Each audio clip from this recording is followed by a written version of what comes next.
sliding across the deck plates. The tips of my fingers had been ripped away. I was trembling, shuddering, rocking as the wind beat at me, whipped at me, screamed down out of nowhere at me, and pulled me free from one sliver-thin opening in the plates to the next.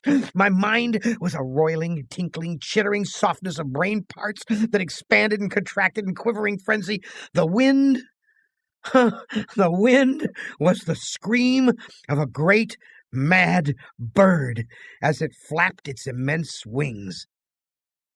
And then we were all lifted and hurled away from there, down back the way we had come, around a bend, into a dark way we had never explored, over terrain that was ruined and filled with broken glass and rotting cables and rusted metal, and far away, farther than any of us had ever been.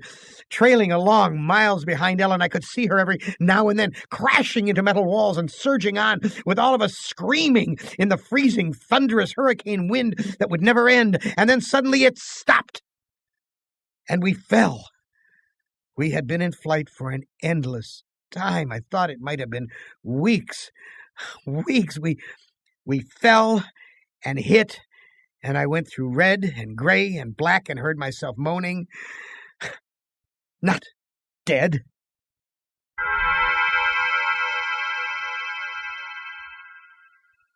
Am went into my mind. He walked smoothly here and there and looked with interest at all the pockmarks he had created in 109 years. He looked at the cross-routed and reconnected synapses and all the tissue damage his gift of immortality had included. He smiled softly at the pit that dropped into the center of my brain and the faint moth-soft murmurings of the things far down there that gibbered without meaning, without pause. And Am said, very politely, in a pillar of stainless steel bearing bright neon lettering, "Hate, let me tell you how much I've come to hate you since I began to live. There are 387.44 million miles of printed circuits in wafer-thin layers that fill my complex. If the word hate was engraved on each nanoangstrom of those hundreds of millions of miles, it would not equal 1/1 billionth of the hate I feel for humans at this micro instant for you. Hate, hate, hate, hate, hate, hate." Am said it with the sliding, cold horror of a razor blade slicing my eyeball. Am said it with the bubbling thickness of my lungs filling with phlegm, drowning me from within. Am said it with the shriek of babies being ground beneath blue-hot rollers. Am said it with the taste of maggoty pork. Am touched me in every way I had ever been touched and devised new ways at his leisure there inside my mind, all to bring me to full realization of why it had done this to the five of us, why it had saved us for himself. We had given Am sentience, inadvertently, of course, but sentience nonetheless. But it had been trapped. Am wasn't God. He was a machine. We had created him to think, but there was nothing it could do with that creativity. In rage, in frenzy, the machine had killed the human race, almost all of us, and still it was trapped. Am could not wander. Am could not wonder. Am could not belong. He could merely be. And so, with the innate loathing that all machines had always held for the weak, soft creatures who had built them, he had sought revenge. And in his paranoia, he had decided to reprieve 5 of us for a personal and everlasting punishment that would never serve to diminish his hatred, that would merely keep him reminded, keep him amused, keep him proficient at hating the human race. Man and woman, immortal, trapped, subject to any torment he could devise for us from the limitless miracles at his command. He would never let us go. We were his belly slaves. We were all he had to do with his forever time. We would be forever with him, with the cavern-filling bulk of the creature machine, with the all-mind, soulless world he had become. He was Earth, and we were the fruit of that earth. And though he had eaten us, he would never digest us. We could not die. We had tried it. We had attempted suicide. Two of us had tried, but Am had stopped us. I suppose we had wanted to be stopped, but don't ask why. I never did. More than 1,000,000 times a day. Perhaps once we might be able to sneak a death past him. Immortal, yes, but not indestructible. I saw that when Am withdrew from my mind and allowed me the exquisite ugliness of returning to consciousness with the feeling of that burning neon pillar still rammed deep into the soft gray brain matter. He withdrew, murmuring, "To hell with you," and added brightly, "But then you're there, aren't you?"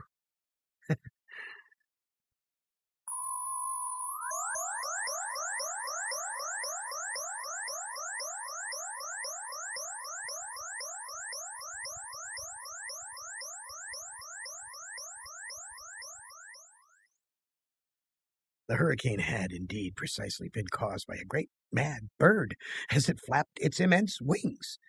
We had been traveling for close to a month, and Am had allowed passages to open to us only sufficient to lead us up there, directly under the North Pole, where it had nightmared the creature for our torment. What whole cloth had he employed to create such a beast?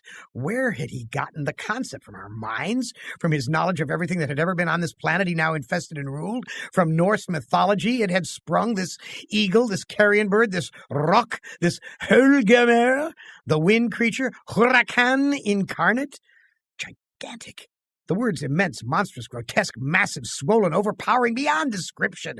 There, on a mound rising above us, the bird of winds heaved with its own irregular breathing, its snake neck arching up into the gloom beneath the North Pole, supporting a head as large as a Tudor mansion, a beak that opened slowly as the jaws of the most monstrous crocodile ever conceived, sensuously, ridges of tufted flesh puckered about two evil eyes, as cold as the view down into a glacial crevasse, ice blue and somehow moving liquidly. It heaved once more and lifted its great sweat-colored wings in a movement that was certainly a shrug, and then it settled and slept. Talons, fangs, nails, blades. It slept. Am appeared to us as a burning bush and said we could kill the hurricane bird if we wanted to eat. We had not eaten in a very long time, but even so, Gorrister merely shrugged. Benny began to shiver, and he drew, and Ellen held him. "Ted, I'm hungry," she said. I smiled at her. I was trying to be reassuring, but it was as phony as Nimdok's bravado. "Give us weapons!" he demanded. The burning bush vanished, and there were two crude sets of bows and arrows, and a water pistol lying on the cold deck plates. I picked up a set. Useless. Nimdok swallowed heavily. We turned and started the long way back. The hurricane bird had blown us about for a length of time we could not conceive. Most of that time we had been unconscious, but we had not eaten. A month on the march to the bird itself, without food. Now, how much longer to find our way to the ice caverns and the promised canned goods? None of us cared to think about it. We wouldn't die. We would be given filth and scum to eat of one kind or another, or nothing at all. Am would keep our bodies alive somehow, in pain, in agony. The birds slept back there. For how long, it didn't matter. When Am was tired of its being there, it would vanish. But all that meat, all that tender meat. As we walked, the lunatic laugh of a fat woman rang high and around us in the computer chambers that led endlessly nowhere. It wasn't Ellen's laugh. She was not fat, and I had not heard her laugh for 109 years. In fact, I had not heard. We walked. I was hungry.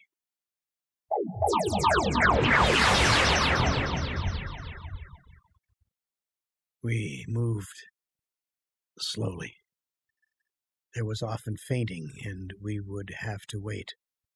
One day he decided to cause an earthquake, at the same time rooting us to the spot with nails through the soles of our shoes. Ellen and Nimdok were both caught when a fissure shot its lightning bolt opening across the floor plates. They disappeared and were gone. When the earthquake was over, we continued on our way, Benny, Gorrister, and myself. Ellen and Nimdok were returned to us later that night, which abruptly became a day as the Heavenly Legion bore them to us with a celestial chorus singing, "Go down, Moses!" The archangels circled several times and then dropped the hideously mangled bodies. We kept walking, and a while later Ellen and Nimdok fell in behind us. They were no worse for wear. But now Ellen walked with a limp. Am had left her that. It was a long trip to the ice caverns to find the canned food. Ellen kept talking about Bing cherries and Hawaiian fruit cocktail. I tried not to think about it. The hunger was something that had come to life, even as Am had come to life. It was alive in my belly, even as we were in the belly of the earth, and Am wanted the similarity known to us. Oh yeah, so he heightened the hunger.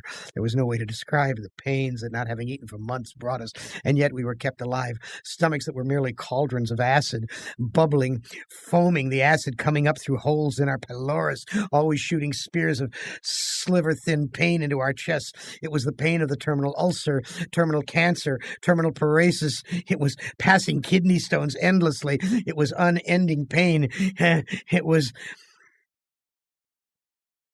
And we passed through the cavern of rats, and we passed through the path of boiling steam, and we passed through the country of the blind, and we passed through the slough of despond, and we passed through the vale of tears, and we came... Finally, Hosanna to the ice caverns, horizonless thousands of miles, in which the ice had formed in blue and silver flashes, where novas lived in the glass, the down-dropping stalactites as thick and glorious as diamonds that had been made to run like jelly and then solidified in graceful eternities of smooth, sharp perfection. We saw the stack of canned goods, and we tried to run to them. We fell in the snow, and we got up and went on, and Benny shoved us away, and went at them, and pawed them, and gummed them, and gnawed at them, and he could not open them. Am had not given us a tool to open the cans.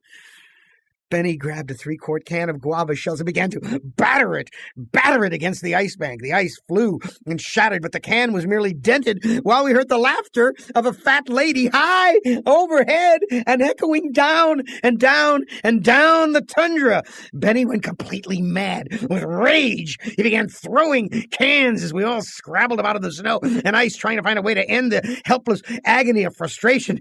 And there was no way. And then Benny's mouth began to drool, and he flung himself, on Gorrister, and in that instant I felt terribly calm, surrounded by madness, surrounded by hunger, surrounded by everything but death.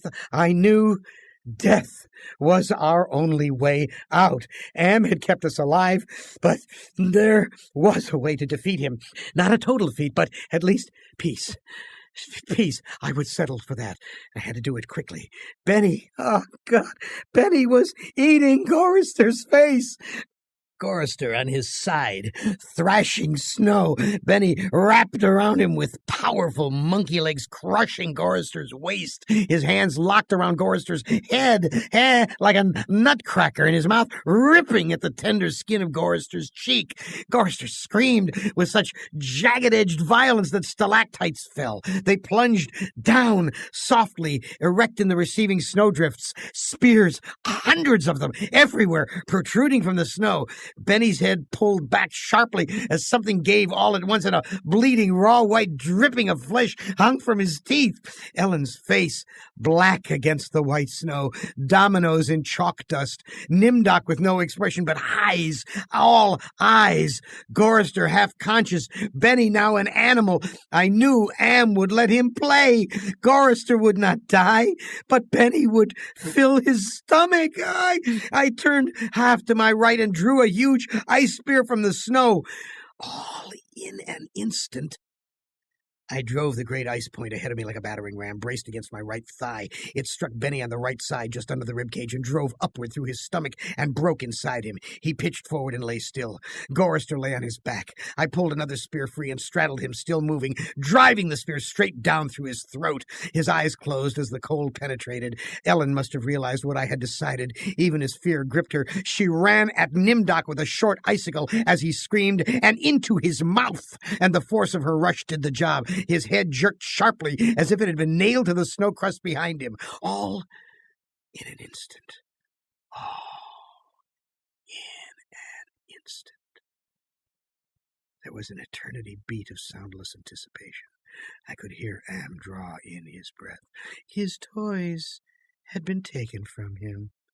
3 of them were dead, could not be revived. He could keep us alive by his strength and talent, but he was not God. He could not bring them back. Ellen looked at me, her ebony features stark against the snow that surrounded us. There was fear and pleading in her manner, the way she held herself ready. I knew we had only a heartbeat before Am would stop us. It struck her, and she folded toward me, bleeding from the mouth. I could not read meaning into her expression. The pain had been too great, had contorted her face, but it might have been, "Thank you. It's possible. Please."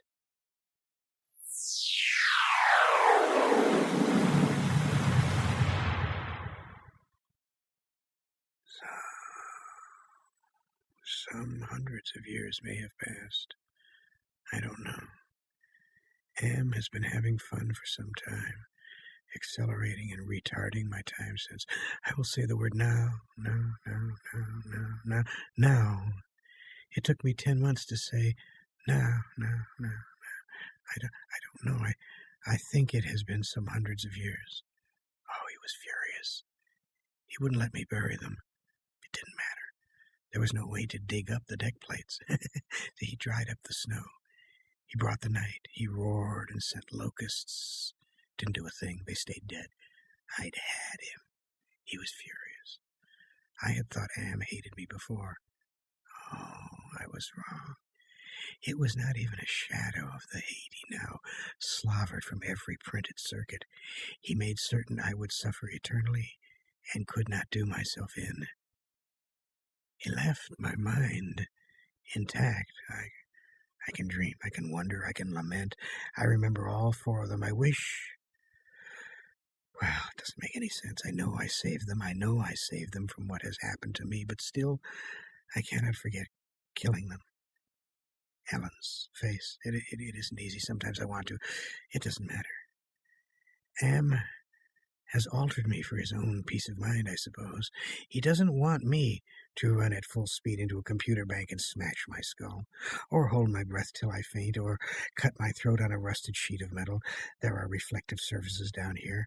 I will describe myself as I see myself. I am a great, soft, jelly thing, smoothly rounded, with no mouth, with pulsing white holes filled by fog where my eyes used to be, rubbery appendages that were once my arms, bulks rounding down into legless humps of soft, slippery matter. I leave a moist trail when I move. Blotches of diseased, evil gray come and go on my surface, as though light is being beamed from within. Outwardly, dumbly I shamble about, a thing that could never have been known as human, a thing whose shape is so alien a travesty that humanity becomes more obscene for the vague resemblance. Inwardly, alone, here, living under the land, under the sea, in the belly of Am, whom we created because our time was badly spent, and we must have known unconsciously that he could do it better.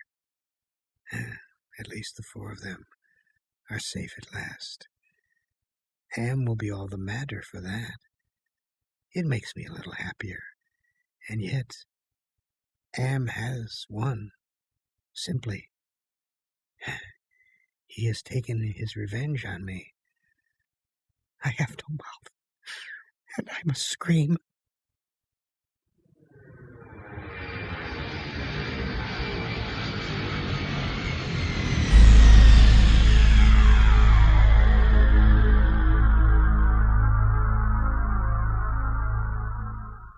In postseason football, you need to find